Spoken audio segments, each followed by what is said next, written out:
అందరికీ నమస్కారం. భక్తి శ్రవణం టీవీకి స్వాగతం. ఆడది మగవాన్ని మనస్ఫూర్తిగా ప్రేమిస్తే ఆ ప్రేమని భరించటం ఏ మగవాడికి కూడా సాధ్యం కాదు. మీరు ఒప్పుకున్నా ఒప్పుకోకపోయినా ఇదే నిజం. ఏ స్త్రీ అయినా తన యొక్క మాన ప్రాణాలను ఏ మగవాడికి కూడా అంత సులువుగా అర్పించదు.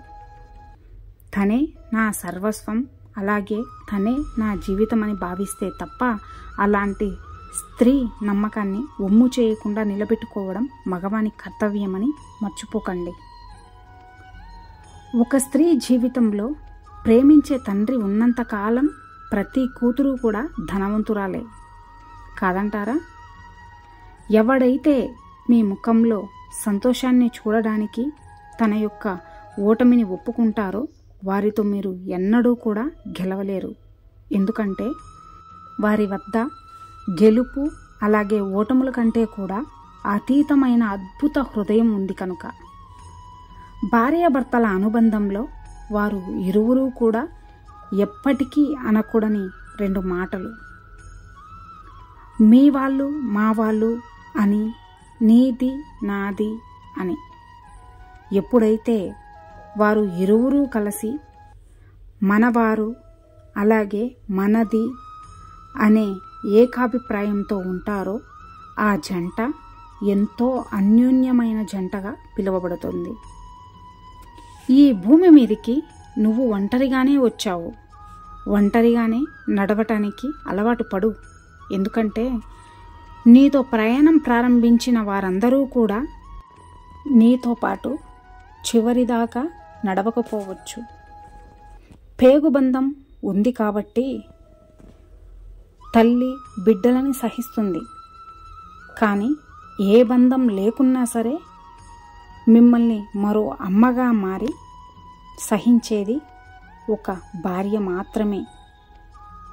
ఒక స్త్రీ భార్యగా భర్తను అర్థం చేసుకోవాలి, తల్లిగా పిల్లలను కూడా అర్థం చేసుకోవాలి, ఇక కూతురిగా తల్లిదండ్రులను అర్థం చేసుకోవాలి, కోడలిగా అత్తమామలను అర్థం చేసుకోవాలి. ఎన్నో విధాలుగా అందరినీ అర్థం చేసుకునే స్త్రీకి ఒక మనసు ఉంటుంది. తనను మాత్రం ఎవ్వరూ అర్థం చేసుకోరు. మనసు లేని మగవాడు ఆడదాన్ని ఆటిబొమ్మలాగానే చూస్తాడు. అదే మనసున్న ఒక మగవాడు ప్రాణం ఉన్న దేవతలా చూస్తాడు.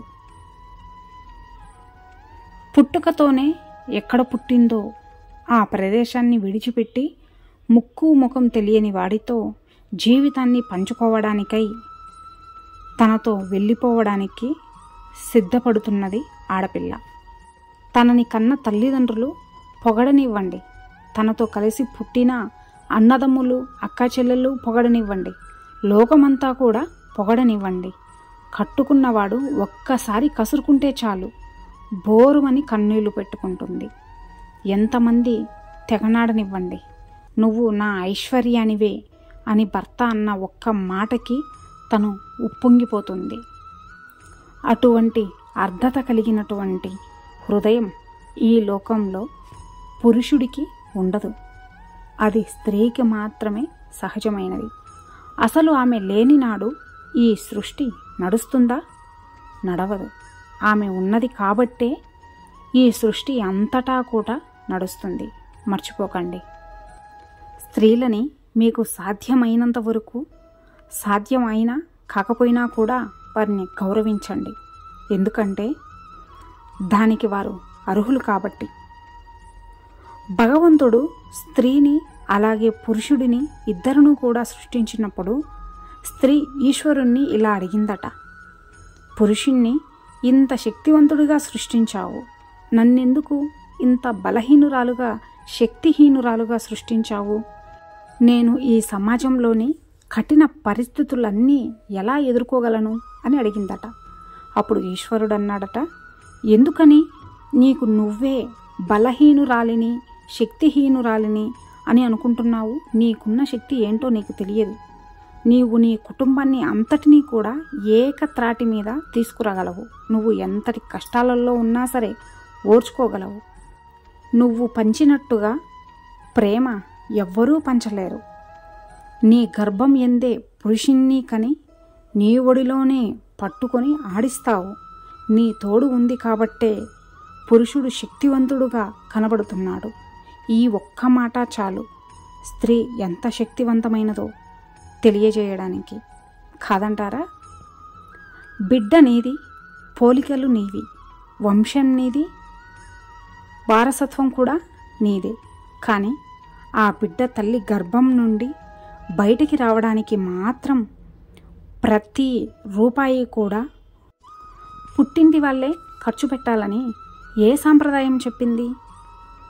గుర్తుంచుకోండి, మనుషులు పుట్టాకే సాంప్రదాయాలు పుట్టాయి, అంతేకాని సాంప్రదాయాలు పుట్టాక మనుషులు పుట్టలేదు. కాబట్టి ఒకటి మాత్రం మర్చిపోకండి, డబ్బు అనేది అవసరాలను తీర్చేలా ఉండాలే కానీ బంధాలను తెంచుకునేలా కాదు. ఒక స్త్రీ నీతో తన యొక్క సంతోషాలు అలాగే బాధలు అన్నీ పంచుకుంటూ ఉంటే నిన్ను ఒక మంచి స్నేహితుడిగా భావించినట్టు. అదే ఒక స్త్రీ నీతో గొడవ పడుతూ కోపపడుతూ నీపై అలుగుతూ ఉంటే నిన్ను ఎంతో ప్రేమిస్తుందని అర్థం. అదే ఒక స్త్రీ నీ కోసం కన్నీరు కార్చింది అంటే తను నిన్ను ప్రాణంలా భావించిందని అర్థం.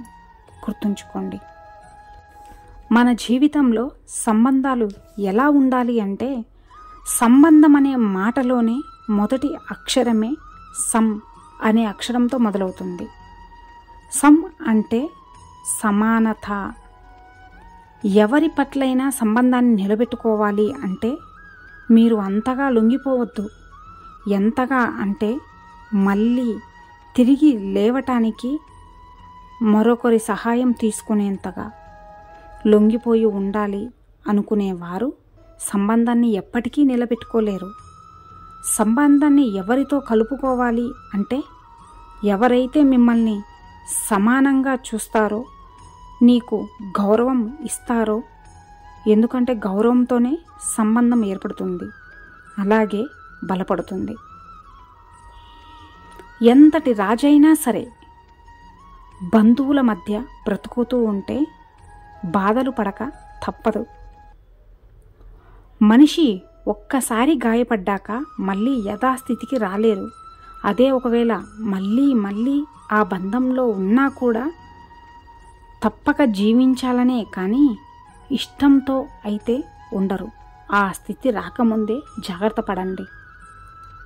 మనుషుల మధ్య సంబంధాలు జీవం కలిగి ఉండాలి. అది లేని నాడు ఆ బంధం ఒక జీవోత్సవంలా మారుతుంది. గుర్తుపెట్టుకోండి, వెతుక్కుంటూ వెళ్తే అవమానం, ఎదురు చూస్తూ ఉంటే మోసం, అలాగే నమ్ముతూ ఉంటే నాశనం ఎదురవుతూ ఉంటాయి. నిన్ను నువ్వే నమ్ముకో, ఏది అమ్ముకోవు. ప్రేమ అనేది బలమైనది, ఎంతటి తప్పునైనా సరే కప్పేస్తుంది. కానీ స్నేహం విలువైనది, ఎలాంటి తప్పునైనా సరే సరిదిద్దుతుంది. ఇక అందరూ నాతో పాటు ప్రేమతో ధ్యానించండి. రాధాకృష్ణ. ఇన్ని మంచి సూక్తులలో మీకు ఏ సూక్తి నచ్చినదో కింద కామెంట్ చేయండి. ఈ వీడియో కనుక మీకు నచ్చినట్లయితే లైక్ చేసి ఇలాంటి మరిన్ని వీడియోస్ కోసం మన ఛానల్ని సబ్స్క్రైబ్ చేసుకోండి. ధన్యవాదాలు.